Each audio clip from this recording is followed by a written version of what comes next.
I have not touched this snake yet, so I have no idea what a temperament's gonna be. What the heck?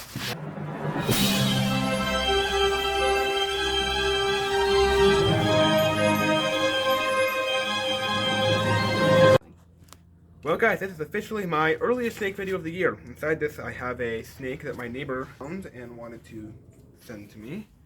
And he's technically double bagged in here. So I have not touched this snake yet, so I have no idea what a temperament's gonna be. Yet another rat snake, certainly a snake I've featured a lot. Ah, this pillowcase is almost too big. Okay, I should be able to.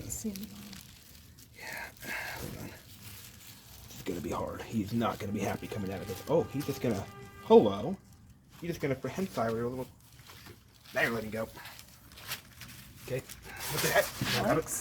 Gonna grab him. Oh, you're a nice guy. You're nice. That's the first time I've ever grabbed one like that and not been bit. Look at you. He's a little some of the babies I've caught before. Still juvenile for sure. Nowhere near as big as the one I caught last year. Now I technically don't really have any environment built for me here yet. But I'm going to build that. I need to get him in there for now. There you go. Like that. There. That actually went better than I thought it would. Which is saying something about the temperament of rat snakes. Alright guys, now it wouldn't be an episode of Life in the Wild featuring the snake if I didn't pull the snake out. And this guy, this juvenile Texas rat snake, I've named him Maverick. Because he kind of acts like a loose cannon. Sometimes he's very aggressive, and other times he is super passive. So we're just going to reach in and grab him by the tail. Reaching.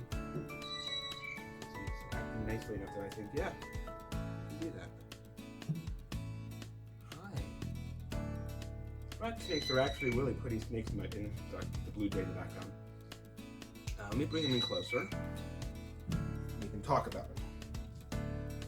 The first thing I want to say about rat snakes is that they are fantastic climbers. And he's showing that right now. He's looped his tail through his armband. He's basically just dangling from my hand.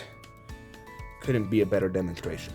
In my opinion, these are actually really pretty snakes, and they don't get as some of them, rat snakes have a lot of different color morphs. This is a very classic color morph from my experience. I can get a good zoom on his head. Oh, look at you.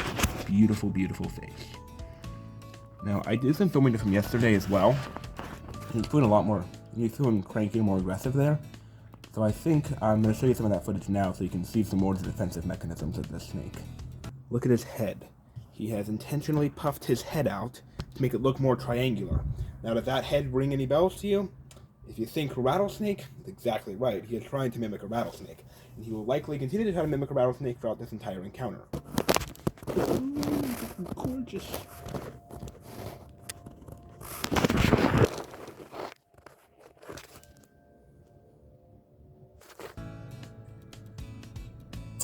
But today, he's feeling much less aggressive. And he's just sitting there, ever so nicely.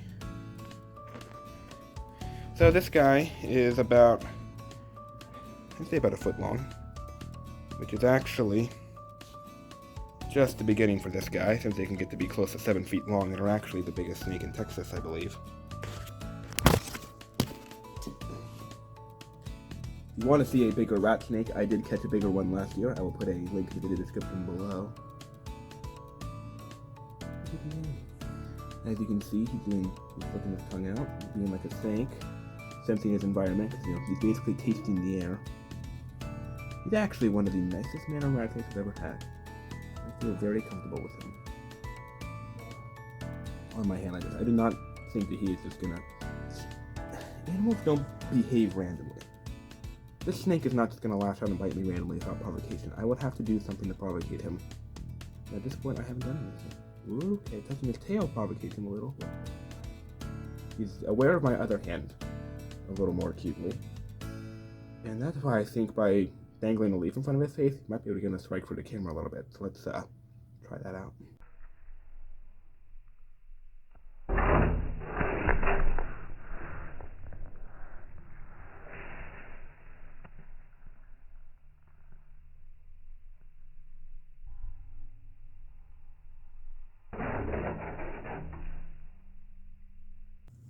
Now these snakes can actually climb almost straight vertically up a tree by using the grooves in the bark.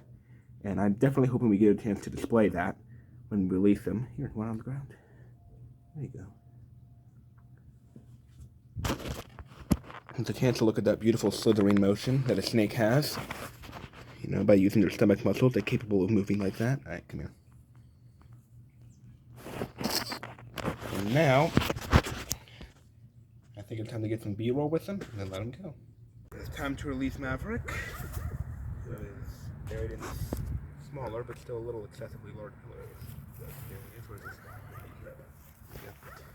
Let's pull him out so we can admire this lovely snake one last time.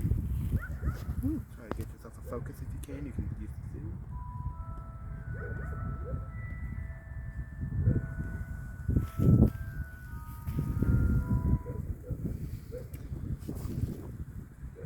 I'm off Johnston. Peter Holoff on this episode. See you again soon.